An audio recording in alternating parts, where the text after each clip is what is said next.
So hello everyone, welcome back to our channel career focus. So आज के session में again मैं आपके साथ इंटरपर्सनल कम्युनिकेशन स्किल्स का पार्ट बी लेके आई हूँ। अगर आप लोगों को ध्यान हो तो हमने लास्ट लेक्चर में what is interpersonal communication skills देखा था, उसकी टाइप्स को पढ़ा था, क्यों वो इम्पोर्टेंट रहती है, हमने वो सब चीज़ों को देखा था। और आज के इस टॉपिक में उसी का सब टॉपिक लेके मैं आपके साथ आई हूँ और that is effective communication.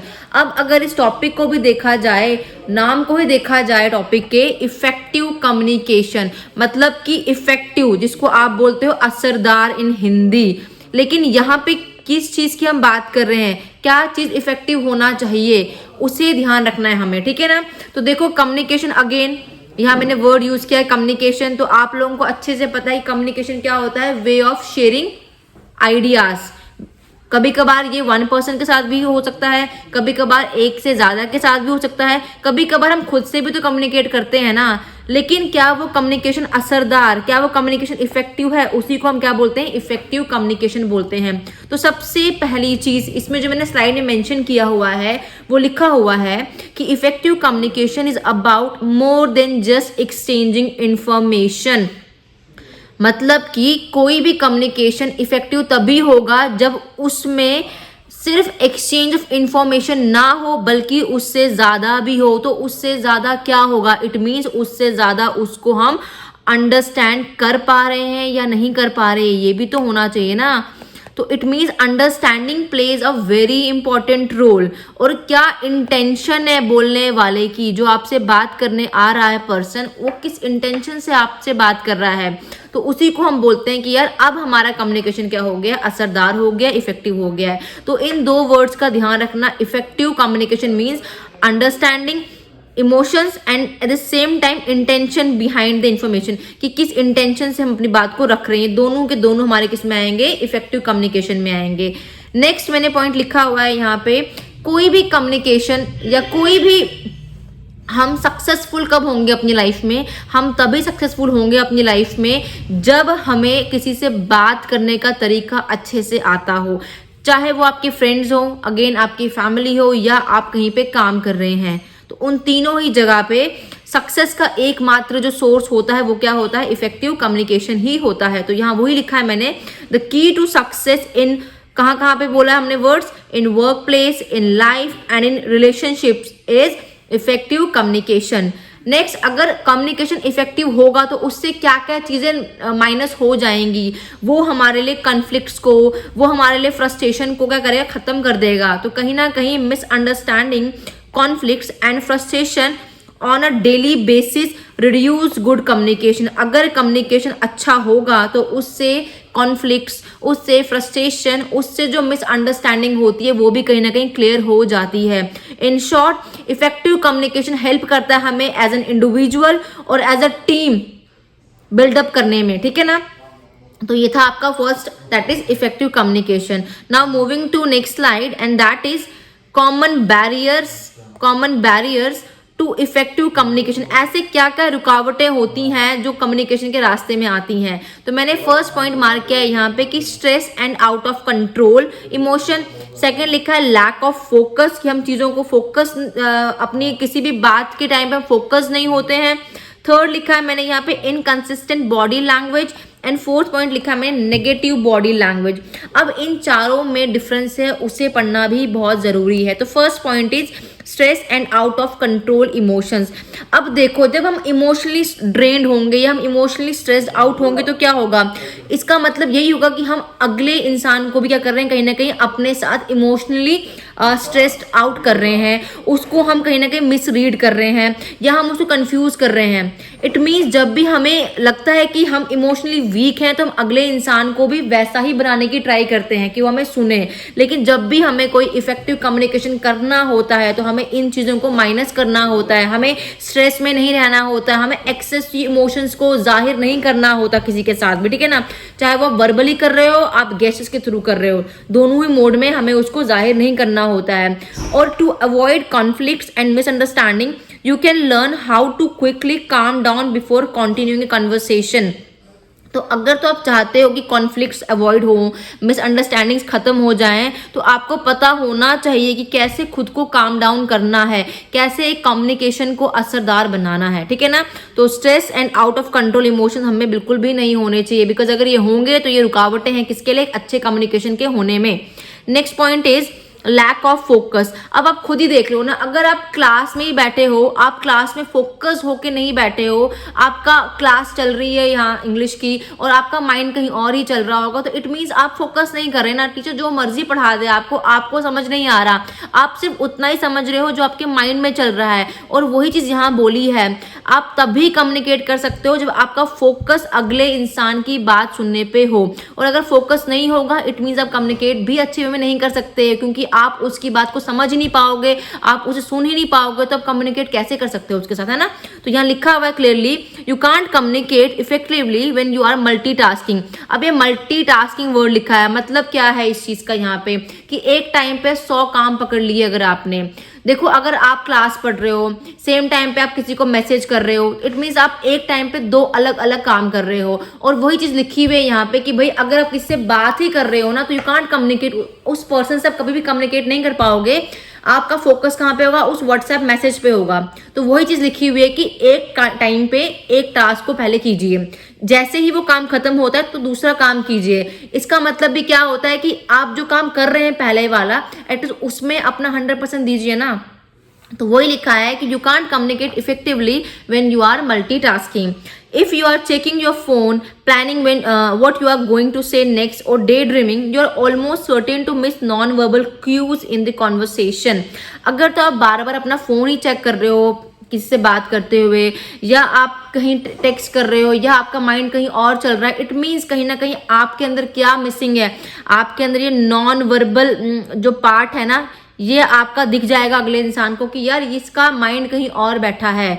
Non verbal में आता ही क्या है, हमारा फेशियल एक्सप्रेशन, हमारा हेड नोडिंग, ये हमारे नॉन वर्बल गेस्चर्स होते हैं। तो कहीं ना कहीं अगला इंसान भी समझ जाएगा कि इसका इंटरेस्ट मुझसे ज्यादा अपने फोन टेक्स्ट में ये ज्यादा इंटरेस्ट है, ठीक है ना। तो हमें इनको अवॉइड करना चाहिए। और to communicate effectively you need to avoid distraction. अगर आप चाहते हैं कि कॉन्वर्सेशन आपकी अच्छी रहे, किसी के साथ आप अच्छे से कम्युनिकेट कर सकें, तो इट मीन्स क्या है, आपको डिस्ट्रैक्शंस, ऐसे बैरियर्स को क्या करना चाहिए, इन बैरियर्स को आपको अवॉइड करना चाहिए, ठीक है ना। तभी तो आप फोकस भी रहोगे सेम टाइम, ठीक है। वही चीज लिखी हुई है यहाँ पे भी। Now moving to our next slide and that is of inconsistent body language. Inconsistent body language का मतलब ही क्या होता है, पहली चीज कि आप बोल कुछ रहे हैं, आप कर कुछ रहे हैं, उसको हम डाल सकते हैं इस कैटेगरी के अंदर, इनकंसिस्टेंट बॉडी लैंग्वेज के अंदर, ठीक है ना। अब समझते हैं इस स्लाइड को भी कि क्या लिखा गया है यहाँ पर। Non-verbal communication should reinforce what is being said, not contradict it. Non-verbal माने हमारे gestures, हमारे facial expressions, हमारी tone हमें enforce करती है, बताती है कि क्या कहा जा रहा है, उसको कभी भी contradict नहीं किया जा सकता। देखो हम कभी कभार क्या होता है कि हम बैठे होते हैं ग्रुप के अंदर, कहीं बात कर रहे होते हैं, और हमारे ना इंटरेस्ट से ये चीज़ कंफर्म हो जाती है कि हम कितना इंटरेस्टिंगली उस चीज़ को करने में इंटरेस्ट लेते हैं या नहीं लेते हैं। देखो अगर मैं कहीं बैठी हूँ ग्रुप में और सेम टाइम पे मैं टेक्स्ट कर रही हूँ, मैसेज कर रही हूँ, या कोई ऐसा इंसान आ रहा है जिससे हमें बात नहीं करनी है, हमारे साथ बैठ जाए आके, तो कहीं ना कहीं हमें फील होता है ना, हमारी बॉडी लैंग्वेज बता देती है कि वी आर नॉट इंटरेस्टेड, हम उस इंसान से बात करने में बिल्कुल भी इंटरेस्ट नहीं रखते हैं ना। तो वही चीज लिखी है कि आपकी बॉडी कहीं ना कहीं बता देती है कि आपका कम्युनिकेशन इफेक्टिव होने वाला है उस पर्सन के साथ या नहीं होने वाला है। तो वैसी सिचुएशन में अगर वो इंसान मुझसे बात करना भी चाह रहा होगा, तो मेरे बॉडी एक्सप्रेशंस, मेरे फेशियल एक्सप्रेशंस जो इनको हम डालते हैं नॉन वर्बल की कैटेगरी में, वो बता देंगे कि भाई मुझे तुमसे बात नहीं करनी है। और वही चीज लिखी है यहाँ पर कि आपकी बॉडी लैंग्वेज एक काफी इंपॉर्टेंट रोल प्ले करती है, किसमें, इफेक्टिव कम्युनिकेशन में भी, ठीक है ना। जरूरी नहीं है कि आप जो मुंह से बोल रहे हैं वही कम्युनिकेशन होता है। मैंने आपको उसी दिन कहा था कि हमारे पास कम्युनिकेशन के 2 मोड रहते हैं, वर्बल एंड नॉन वर्बल। तो नॉन वर्बल में हमारा बॉडी लैंग्वेज आता है, ठीक है। Next point is, if you say one thing but your body language is something else, your listener will likely feel that you are being dishonest. For example, you can't say yes while shaking your head no. Simple सी example भी दे रखी है इन्होंने यहाँ पर क्या लिखा हुआ एग्जाम्पल में कि अगर आप कुछ एक बात कर रहे हो लेकिन आपकी बॉडी लैंग्वेज उसको डिसअप्रूव कर रही है, तो भी जो आपको सुनने वाला लिसनर बैठा है वो समझ जाएगा कि इससे मेरी बात में कोई इंटरेस्ट ही नहीं है। ठीक है ना, वही चीज जो मैंने अभी आपको समझाई बाय गिविंग एन एग्जाम्पल कि अगर हम किसी ग्रुप में बैठे हैं, कोई ऐसा पर्सन आ जाए, हमें बात नहीं करनी है, हम या कहीं व्हाट्सएप टेक्स्ट कर रहे हैं, तो क्या होगा, हम आगे मुंह तो हिला रहे हैं कि यस यस यस, लेकिन उसको भी दिख जाएगा कि इसको इंटरेस्ट नहीं है बात करने का। ठीक है ना, that is your inconsistent body language. Okay, I hope you got this point. Next slide is negative body language. अब नेगेटिव बॉडी लैंग्वेज का मतलब समझना भी बहुत जरूरी है। देखो फर्स्ट पॉइंट जो लिखा हुआ है, हमने वो लिखा हुआ है कि इफ यू डिसएग्री विद और dislike what's being said, you might use negative body language to rebuff the other person message, such as crossing your arms, avoiding eye contact or tapping your feet. Simple सी बात है यहाँ पर भी कि अगर आप किसी को डिसएग्री करते हो, किसी की बात में आप सहमति नहीं रखते हो, या आपको पसंद नहीं है कि उसने ये बात क्यों कही है, तो आपकी बॉडी में वो अकड़ सी, वो नेगेटिव एक लैंग्वेज दिख जाती है कि आप एग्री नहीं कर रहे हो उस चीज को और आपको उस इंसान का मैसेज पसंद नहीं आ रहा है। तो आप कभी ना कभी आपने देखा होगा कि आप लोग ऐसे क्रॉस अपने हैंड्स ऐसे रख के ऐसे बैठ जाते हो कि आपको उस बात में इंटरेस्ट नहीं है, या आप उस इंसान से अपना आई कांटेक्ट बनाना अवॉइड करते हो, या आप अपने फीट्स को टैप करते हो। तो ये जो टैपिंग फीट हो गया, अवॉइडिंग आई कांटेक्ट हो गया, क्रॉसिंग योर आर्म्स हो गई, तीनों हमारे किस टाइप में आते हैं, हमारे ये नेगेटिव बॉडी लैंग्वेज कैटेगरी में आते हैं। ठीक है ना, तो अगर एमसीक्यूज में ऐसा क्वेश्चन में आ जाए कि कौन सा इनमें से विच among the following is a type of negative body language, ठीक है ना, तो अगर इनमें से कोई एक ऑप्शन दिया हुआ, लिखा हुआ वहां पे कि टैपिंग योर फीट, तो उसको करेक्ट करके आप एग्जाम में आएंगे। आई होप क्लियर हो गया होगा।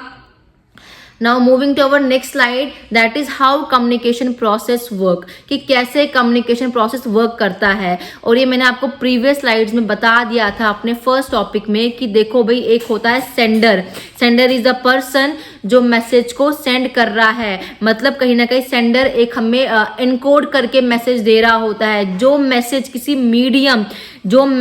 किसी मीडियम लिखा है मैंने क्लियरली यहाँ पे चैनल वर्ड यूज किया, इस चैनल के थ्रू वो मैसेज कहाँ जाता है, वो मैसेज जाता है हमारे रिसीवर पे, और मैंने रिसीवर का बॉक्स भी बना रखा हुआ है यहाँ पे। और उस मैसेज को पढ़ने के बाद रिसीवर उसको क्या करता है, कहीं ना कहीं डिकोड करता है, और वो समझता है कि लिसनर की हमसे इस सेंडर जो है कि क्या कहना चाहता है, वो उसको रिसीव करता है मैसेज को अच्छे से, और उसके हिसाब से वो उसको क्या करता है, उसका रिवर्ट देता है, मतलब वो उसको मैसेज का फीडबैक देता है। तो ये मैंने आपको बहुत ही अच्छे से बताया था लास्ट स्लाइड में भी, और उन्हीं चीज को यहाँ पे मैंने एक डायग्राम की वे में आपको दिखा भी दिया है। इट्स वेरी इजी, सिर्फ 3 स्टेप प्रोसेस होता है। सेंडर, आप बोल सकते हो channel, and then receiver. Channel से पहले हमारा क्या होता है, ऑब्वियसली हम मैसेज को ही कन्वे कर रहे हैं, एंड देन वही मैसेज क्या होता है हमारे पास फीडबैक के फॉर्म में वापस सेंडर के पास जाता है कि वो उसको अंडरस्टूड करता है या नहीं करता। ठीक है, now moving to our next slide, and that is of characteristic of effective communication, की क्या क्या कैरेक्टरिस्टिक फीचर्स होते हैं किसी भी कम्युनिकेशन के इफेक्टिव होने में। तो पहला पॉइंट लिखा है clear message, that is the uniformity of message. देखो जब भी हम कोई बात करने चाह रहे हैं, हम किसी से बात करने जा रहे हैं, मतलब हम कम्युनिकेट करने जा रहे हैं, इट मीन क्या होता है कि वो चीज हम क्लियरली उसको बता सकें, समझा सकें। तो मीन्स कि क्लियर मैसेज का होना बहुत जरूरी है। आप अपनी आप कह सकते हो कि क्या आप अपनी ऑडियंस, क्या अपनी टीम, या क्या आप अपने फ्रेंड्स, इवन कि अपनी फैमिली को कन्विंस कर भी पा रहे हो या नहीं कर पा रहे हो। तो एक क्लैरिटी होना बहुत जरूरी है। मान लो आपने कल को इंजीनियर बनना है, तो आपने अपने घर में ये बात करनी है, तो पहली चीज क्या होती है, क्लैरिटी ऑफ थॉट्स, कि क्या आप समझा सकते हो अपने फादर साहब को कि क्यों आपने इंजीनियरिंग करियर चूज करना है। उसी को कहा है हमने, क्या है, एक क्लियर मैसेज का होना। सेकेंड चीज, करेक्ट टाइमिंग। किसी भी काम को करने की एक टाइमिंग होती है, और वो टाइमिंग को करेक्ट हम तब भी कह सकते हैं जब हम कोई बात करने जा रहे हैं और आगे वाला भी उसको सुनने में इंटरेस्ट रखता है या नहीं रखता है। तो एक करंट, आप बोल सकते हो कि करेक्ट टाइमिंग जो होती है ना, काफी इंपॉर्टेंट रोल प्ले करती है। ऐसा नहीं होता कि आपको अपनी बात को बस खींचते ही रहना है। उससे क्या होगा, आप तो अपनी बात खींच रहे हो, आपको लग रहा होगा कि मैं काफी कुछ बोल रहा हूं, लेकिन आगे वाला इंसान उससे बोर भी हो सकता है सेम टाइम पे। ठीक है ना, तो करेक्ट क्लियर मैसेज के साथ साथ कहीं ना कहीं आपकी टाइमिंग भी क्या होनी चाहिए, करेक्ट होनी ही चाहिए। And third thing is to know the main purpose of message, again वही चीज मैं आपसे कहूंगी कि आप जो चीज कन्वे करने जा रहे हो आपको उसका पर्पज भी पता होना चाहिए। अगर आप चाहते हो कल को मुझे इंजीनियर बनना है या JKPSI में आपको सब इंस्पेक्टर बनना है, तो आपको ये चीज पता होनी चाहिए कि भाई मेन पर्पज क्या है मेरी जॉब का, क्या मैं इस जॉब को कल को जस्टिफाई कर भी पाऊंगा या नहीं कर पाऊंगा। It means to know the main purpose of message, मेरा मैसेज जो मैं देने जा रहा हूं वो क्लियर है भी या नहीं है, ठीक है। Next is use of proper medium, जिस मीडियम से आप अपनी बात कह रहे हो वो मीडियम भी क्या होना चाहिए, प्रॉपर होना चाहिए। अगेन वही चीज मैं कहूंगी, हमारे पास सेंडर होता है जो मैसेज को सेंड करता है और उसके पास होता है अपनी बात को कहने का जरिया, एक चैनल होता है, उससे उसकी बात रिसीवर तक डिकोड होती है। तो हमें एक प्रॉपर चैनल को भी यूज करना है, भी टेलीफोन कॉल हो, आप व्हाट्सएप कर रहे हो, आप फेसबुक के थ्रू कर रहे हो, आप थ्रू एक्सप्रेशंस कर रहे हो, या कभी कभार आप साइलेंटली भी कर रहे हो, तो वो सब आपको पता होना चाहिए। Then mutual understanding, again mutual मतलब दो लोगों के बीच में अंडरस्टैंडिंग होने को हम कहते हैं म्यूचुअल अंडरस्टैंडिंग। इसका मतलब ये है कि सेंडर और रिसीवर के बीच में क्या होना चाहिए, एक म्यूचुअल बॉन्ड होना चाहिए कि वो आपकी बात को सुन भी रहा है या नहीं रहा है, उसी को हम कहेंगे क्या, mutual understanding. And the last thing is proper feedback of message. अगर तो आपका मैसेज जो आपने कन्वे किया है रिसीवर को, अगर तो उसको क्लियरली समझ आ रहा होगा, अगर पापा जी समझ गए कि भाई मेरा बेटा इंजीनियर क्यों बनना चाहता है, तो इट मीन्स वो आपको क्लियरली यस, एक यस का साइन देंगे कि जा बेटे कर ले इंजीनियरिंग। लेकिन अगर नहीं समझ आया तो definitely it means a clear cut no to you, ठीक है। आई होप आपको कैरेक्टरिस्टिक फीचर समझ आ गए होंगे इफेक्टिव कम्युनिकेशन के। Now moving to our next slide and that is of style. अब अगर हम स्टाइल की बात करें ना, तो हमारे पास 4 डिफरेंट तरह के कम्युनिकेशन स्टाइल्स होते हैं, ठीक है ना। तो हम उनकी बात कर रहे हैं यहाँ पे, ठीक है ना। तो स्लाइड मैंने मेंशन भी किया इतनी अच्छी पिक लगा के, 4 types of communication style. Let's move forward. And यहाँ पे पिक्चर लगाई हुई है मैंने, और मैंने साथ में पॉइंट्स भी मेंशन किए हुए हैं उन 4 टाइप्स के। First point is aggressive, then assertive, then passive aggressive and then passive. ये चारों क्या है हमारे पास, ये स्टाइल है किसके, हम अपनी बात को कहने के, कम्युनिकेट करने के, ठीक है ना। तो चलो इनको पढ़ते हैं कि क्या क्या होते हैं ये हमारे सामने। And the first one is passive. अब देखो नाम से ही इनको पकड़ना है हमने। पैसिव कम्युनिकेटर का, पैसिव का मतलब क्या होता है, बेसिकली पैसिव आप इसको भी कह सकते हो कि वो लोग या ऐसे कम्युनिकेटर्स जो अपनी थॉट्स को, अपनी नीड को एक्सप्रेस नहीं कर पाते अच्छे से ना, वो पैसिव हो गए। एक्टिव का मतलब क्या होता है, जो एक्टिवली अपनी बात को कह जाते हैं। पैसिव माने ढीले ढाले, जो अपनी बात कहना चाहते भी हैं लेकिन फिर भी नहीं कह पाते हैं, बिकॉज शायद उनके लिए वो चीज इतनी मैटर नहीं करती होगी। लेकिन हाँ, कम्युनिकेशन में उसे कहा जाता है पैसिव कम्युनिकेशन, और ऐसे कम्युनिकेटर्स को बोलते हैं हम लोग क्या, यहाँ पे इनको हम बोलते हैं पैसिव कम्युनिकेटर्स, ठीक है। तो वही पॉइंट मैंने लिखा भी है साथ साथ में ही कि passive communicators usually fail to express their feeling, needs, allowing others to express themselves. मतलब वो अपनी बात नहीं कह पाते और दूसरा तो अपनी बात कहेगा ही कहेगा, इट्स क्वाइट ऑब्वियस ना जो एक्टिव होगा। नेक्स्ट चीज लिखी है मैंने यहाँ पर कि अब ऐसा क्यों कर पाते हैं, वो क्यों उनसे ऐसा होता है, बिकॉज दे ऑफन लैक, उनमें कुछ कमियां होती होंगी उस टाइम पे ना, तो they often display a lack of eye contact, poor body posture and an inability to say no। अब अगर एग्जाम में क्वेश्चन बनता है कि बताओ which among the following is a sign of passive communication या passive communicators, तो वहां आपको ऑप्शन इनमें से एक दे रखा होगा, लिखा हो सकता है a lack of eye contact, poor body posture या क्लियर कट नो। तो आपको उनके हिसाब से उस टाइम पे आंसर अपना मार्क करके आना है, ठीक है। नेक्स्ट पॉइंट, क्या पता पैसिव कम्युनिकेटर्स को ये फील होता हो अपनी जगह कि अगर वो अपनी बात कह भी देंगे तो people never consider my feelings type, है ना, वो ये भी सोच सकते हैं, इसीलिए शायद वो अपनी बात को एक्टिवली नहीं कह पाते, ठीक है ना। और मोर एवर अगर हम ऐसा कहें ना, तो हम इसके लिए एक फ्रेज यूज करते हैं इंग्लिश में, गो विद फ्लो। जैसा फ्लो जा रहा है, जैसी बात चल रही है उसमें हाँ भर दो। जैसे हम बोलते हैं भेड़ चाल का हिस्सा बनना, कि जो एक लीडर कह रहा है हम सारे उसी को फॉलो अप करते हैं, गो विद द फ्लो। तो वही चीज यहाँ बोली हुई है कि जो पैसिव कम्युनिकेटर्स होते हैं वो इजीली दूसरों को फॉलो कर लेते हैं, वो उस फ्लो में बह जाते हैं, तभी उनको नाम दिया जाता है पैसिव कम्युनिकेटर्स, ठीक है ना। अब इन कम्युनिकेटर्स को हम इजीली रिकॉग्नाइज कर सकते हैं। अब हम कैसे रिकॉग्नाइज कर सकते हैं इनको? भाई इनके लिए फ्रेजेस दिखेंगे आपको एग्जाम में, अगर दिखें तो वहां लिखा हो सकता है कि I just want to keep the peace, भाई मुझे शांति पसंद है, या it really doesn't matter that much, कि ये चीज मेरे लिए इतना मैटर नहीं करती है। इसीलिए शायद ये लोग अपनी बात को दूसरे से कहने में हिचकिचाते होंगे, इसीलिए इनको हमने क्या कहा है? पैसिव कम्युनिकेटर्स का है। ठीक है, आई होप अंडरस्टैंड हो गया होगा आपको जो इसमें कहा गया है।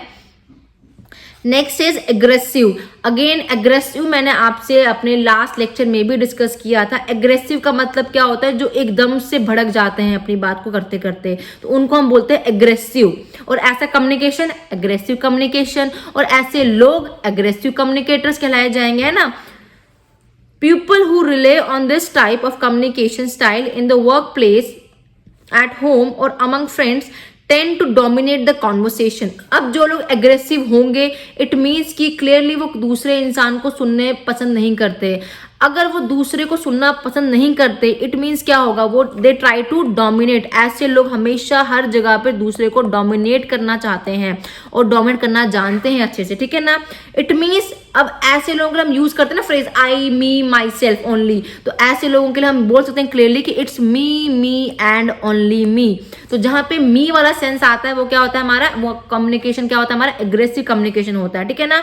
और ऐसे लोग अगर किसी भी फर्म के बोल लो, कहीं पर भी बिजनेस के, या किसी भी जगह लीडर हो अथॉरिटी में, तो वो कभी भी लीडर की तरह काम नहीं करेंगे। वो हमेशा बॉस वाला एटीट्यूड रखेंगे, वो कभी भी घुलेंगे मिलेंगे नहीं लोगों के साथ, ठीक है ना। तो इसीलिए उनको हम बोलते हैं एग्रेसिव कम्युनिकेटर्स, ठीक है ना। और उनके लिए जो हम फ्रेजेस यूज करते हैं, हम कह सकते हैं उनके लिए कि इट इज माई वे और द हाईवे, और I am right and you are wrong. ऐसे लोग हमेशा खुद को क्या मानते हैं? राइट मानते हैं और दूसरे को हमेशा गलत ही मानते हैं, ठीक है ना। तो ये था आपका एग्रेसिव कम्युनिकेटर वाला पार्ट, ठीक है। नेक्स्ट इज आपका असर्टिव। अब now what is this assertive style of communication? जब भी कोई इंसान असर्टिव होगा, इट मीन्स वो चाहता है कि मैं अगले को सुनूं।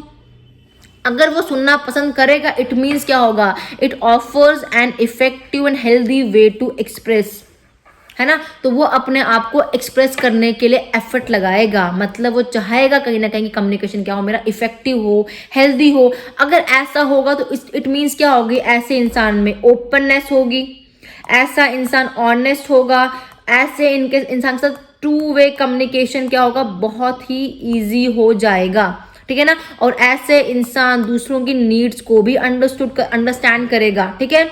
और मोर इम्पोर्टेंटली इन सबसे ज्यादा क्या रहेगा वहां पे? एक बैलेंस्ड कॉन्वर्सेशन रहेगी दो लोगों के बीच में।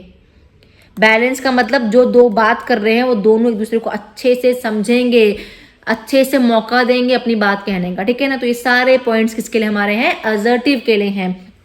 और मैंने यहाँ पे वही चीजें मेंशन भी की हुई हैं कि it encourages open honest dialogue which while still considering the need of others at the same time. It also encourages balanced conversation between two people in which both people have a chance to speak. अब ऐसे individuals को हम easily recognise कर सकते हैं through phrases like I am responsible for my own happiness and I respect the needs and opinions of other. ऐसे लोग हमेशा रिस्पॉन्सिबिलिटी लेते हैं अपने हर काम की। अगर वो गलत होते हैं तो वो उसके लिए भी सॉरी फील करते हैं, और वो रिस्पेक्ट करते हैं दूसरों की नीड्स को, उनके ओपिनियंस को शेयर भी करते हैं, ठीक है ना। तो ये था आपका कौन सा? असर्टिव कम्युनिकेटर्स वाला पार्ट। आई होप ये भी क्लियर हो गया होगा आप सभी को। Now moving to our next type, and that is the fourth type, which is passive aggressive. मतलब कि कोई ऐसा कम्युनिकेटर जो पैसिव भी है एट द सेम टाइम और एग्रेसिव भी है, उसको हमने डाला है पैसिव एग्रेसिव कम्युनिकेटर और कम्युनिकेशन की स्लाइड में, ठीक है ना। इट मीन्स ऐसे लोग क्या होते हैं? दिखते हमें क्या है? पैसिव दिखते हैं, passive on the surface, but reveals a hidden resentment that comes through subtle indirect way. ऐसे लोग दिखना, मैं यहाँ हिंदी में लिख रही हूँ, हमें दिखते कैसे हैं ऐसे लोग? पैसिव दिखते हैं, लेकिन कहीं ना कहीं अंदर से उनमें वो गुस्सा, वो एग्रेसिवनेस का भाव होता ही होता है। इसीलिए इसको हमने डाला है पैसिव एग्रेसिव की कैटेगरी में, ठीक है ना। अब हमें पता कैसे चलेगा कि भाई ये इंसान पैसिव एग्रेसिव है? अगर आप भी कहीं कंपनी में बैठते हो, मान लो आगे वाला गुस्सा खा रहा है आपसे बात करते हुए। लेकिन कुछ ऐसे लोग भी होते हैं ना कि जो गुस्से में एकदम से लड़ने आ जाते हैं। लेकिन कुछ ऐसे लोग भी होते हैं जो गुस्से में होते तो हैं, उनके वर्ड्स दिखता है हमें कि मतलब आप सिंपली कह सकते हो कि उनके जो वर्ड्स होते हैं ना वो उनके एक्शन से मैच नहीं करते हैं सेम टाइम पे, ठीक है ना कहीं उनकी आंखों में वो चीज़ दिख जाती है, उनके बिहेवियर में दिख जाती है हमें चीज़, लेकिन वो मुंह से शांत ही होते हैं फिर भी, ठीक है ना। हम कह सकते हैं कि उनके फेशियल एक्सप्रेशंस उनके वर्ड्स को कभी मैच नहीं करेंगे। उनको हम डालते हैं किसमें, पैसिव एग्रेसिव की कैटेगरी में। और उनको रिकॉग्नाइज करने का सिंपल सा तरीका क्या रहता है, find whatever kind of attitude in their behavior and the same time अगर कुछ गलत बोल भी देंगे ना दो लोगों में, उसके बाद हंसते हुए कह देंगे I was only joking, मैं तो मजाक कर रहा था यार, तू तो गुस्सा खा गया। इस तरह के लोग हमारे किस कैटेगरी में आते हैं, पैसिव एग्रेसिव की कैटेगरी में आते हैं। आई होप ये भी आपको समझ आ गया होगा। देखिए इनमें सिर्फ इतने ही पॉइंट्स नहीं होते, ये आप खुद से भी जज कर सकते हैं इन चीज़ों को इजीली। तो आपको जो जो खुद से भी लगता है ना आप इसमें वो ऐड कर सकते हैं, ठीक है ना। हम मेन टर्म्स को पढ़ते हैं और उनके अंदर का मीनिंग समझते हैं कि होता क्या है, ठीक है। नाउ नेक्स्ट मैंने यहाँ पे वही एक चार्ट की फॉर्म में लगा दिया हुआ है। पैसिव जो इमोशनली डिसऑनेस्ट होते हैं, सेल्फ डिनाइंग होते हैं, ब्लेमिंग होते हैं, अपोलोजेटिक होते हैं क्योंकि वो अपनी बात को रखना जानते नहीं है, वो पैसिव होते हैं। सेम टाइम पे असर्टिव, ऐसे लोग जो ऑनेस्ट होते हैं, ईमानदार होते हैं, कॉन्फिडेंट होते हैं, इमोशंस फुल ऑफ इमोशंस होते हैं। एग्रेसिव जो अगेन इनअप्रोप्रिएट होंगे, जो एक्सप्रेस करेंगे बट अटैक ज़्यादा करेंगे अपनी बातों करते हुए, गुस्सा जल्दी खा जाएंगे, इजीली ब्लेम करना जानते हैं। और पैसिव एग्रेसिव जो पैसिव का और एग्रेसिव का मिक्सचर हो, उनको हम डालते हैं किसमें, पैसिव एग्रेसिव में। तो इन चारों में सबसे अच्छा वे अगर पूछा जाए कि which among the following is the right way और good way of communication style, तो कौन सा रहेगा, हमेशा हमारा असर्टिव रहेगा। क्योंकि एक इंसान को असर्टिवनेस होना बहुत जरूरी है, उसको ऑनेस्ट होना बहुत जरूरी है, उसको अपनी बात को डायरेक्टली कहना, एक एक्सप्रेस करना आना चाहिए, उसको खुद में सेल्फ कॉन्फिडेंस होना चाहिए और उसमें इमोशंस भी इक्वली होने चाहिए ना। तो अगर क्वेश्चन बनता है तो उसमें आप टिक करके आओगे अपना असर्टिव वाला। I hope now it's clear to you all. Now question pattern कि भाई एग्जाम में किस तरह से क्वेश्चन मिलेंगे इस टॉपिक पे, तो हमने एक बेसिक क्वेश्चन लेके आए हैं आपके साथ में, पहले उसको डिस्कस करते हैं। देखो इस पे जितने भी क्वेश्चंस बनेंगे ना मैं आपको लास्ट में कराऊंगी, फिलहाल जितना हमने पढ़ा है ना उसके हिसाब से मैंने एक सिंपल सा क्वेश्चन लाया है आप लोगों के साथ में, and that is which one of the following is not included in classroom communication. देखो एग्जाम में आपको हमेशा क्वेश्चन इस तरह से लिखेंगे और बोला क्या गया है कि इनमें से कौन सा मेथड जो है कम्युनिकेशन का क्लासरूम में इन्वॉल्व नहीं होता। तो ऑप्शन दे रखे हैं आपको, informal communication, formal communication, indirect communication और साइलेंट कम्युनिकेशन। तो अगर हम देखा जाए इनफॉर्मल कम्युनिकेशन, ऐसा कोई कम्युनिकेशन जो इनफॉर्मली हो रहा हो, ठीक है ना। नेक्स्ट लिखा है फॉर्मल, मतलब अगर हम देख सिंपल सी मैं एग्जांपल लेती हूँ आपके साथ स्टूडेंट टीचर की, क्लासरूम की। स्टूडेंट टीचर अगर क्लास में है ना, इट मीन्स कम्युनिकेशन तो हमारा क्या चल रहा होगा, ऑब्वियसली फॉर्मल चल रहा होगा। टीचर बड़े हैं, फॉर्मली बात कर रहे होंगे, स्टूडेंट भी फॉर्मली सुन रहे होंगे। क्या सिर्फ वो यहीं पे ऐसे ही बात करेंगे, after class that becomes informal. Informal मतलब टीचर ने कुछ हंस के गेस्चर्स दिए बच्चे को, स्वीटली बात किया विद गुड एक्सप्रेशंस, तो वो हमारा हो गया इनफॉर्मल, है ना। तो कहीं ना कहीं फॉर्मल भी टीचर करता है बच्चों से बात करने के लिए यूज कम्युनिकेशन का मेथड, और सेम टाइम पे टीचर इनफॉर्मल भी यूज करता है अपना ना वे ऑफ टॉकिंग। देन लिखा हुआ है indirect communication. Yes again indirect को हम ऐसे बोल सकते हैं कि इससे पहले आप एक काम करो, आप इसको समझो साइलेंट कम्युनिकेशन को। साइलेंट का मतलब क्या होता है, हम कह सकते हैं ना कि एग्जाम में एग्जाम चल रहा था हमारा, ठीक है, किसी को चीटिंग करनी है पेपर से, तो तब क्या वो बात कर पाएगा, नहीं ना। लेकिन तब भी तो कम्युनिकेट करेगा ना साइलेंट में, तो कैसे करेगा उस टाइम पे, इशारों से, यस और नो। अब इशारों में बात तो नहीं हो रही है लेकिन ना, तो मगर ये किसी ना किसी टाइप में ये भी तो आ रहा होगा ना। इट मीन्स दैट इशारा, दैट वे ऑफ चीटिंग जो बच्चा करने वाला है वो किस में आएगा, आपका साइलेंट में आएगा ना। इट मीन्स क्लासरूम में आप भाई साइलेंट मेथड भी यूज कर रहे हो, कहीं ना कहीं आप फॉर्मल भी यूज कर रहे हो और एट द सेम टाइम आप इनफॉर्मल भी यूज कर रहे हो। तो लेफ्ट ओवर कौन सा रहा, left over is our indirect. तो जो इनडायरेक्ट होता है ना हमारा कम्युनिकेशन, हम कभी भी यूज नहीं करते हैं क्लासरूम टीचिंग में। तो इसका जो राइट आंसर रहेगा ना हमारा, वो क्या रहेगा, हमारा इनडायरेक्ट कम्युनिकेशन रहेगा। आई होप आपको समझ आया होगा। इतना ही टॉपिक हमने आज आपके लिए आज बनाया है इस लेक्चर के ऊपर, ठीक है ना। आप लोग बाकी टेंशन मत लीजिएगा कि आपको इसके एमसीक्यूज नहीं करवाए जा रहे, हमने वो भी करवाने हैं आपको सभी, लेकिन हमारी कोशिश पहले यही रहती है कि एटलीस्ट टॉपिक पूरा खत्म हो जाए, उसके बाद हम इसी क्वेश्चंस पे आए आपके साथ। Thank you everyone. अगर आपको लेक्चर वाकई में समझ आता है, अच्छा लगता है, तो प्लीज अपने एक पॉजिटिव रिस्पॉन्स दीजिए। अगर समझ नहीं आ रहा, कहीं पे डाउट आ रहा है, तो कमेंट कीजिए और प्लीज शेयर कीजिए, अपने दोस्तों तक पहुंचाइए जो इन नीड है, जो वाकई पढ़ना चाहते हैं, समझना चाहते हैं। Thank you once again, have a nice day.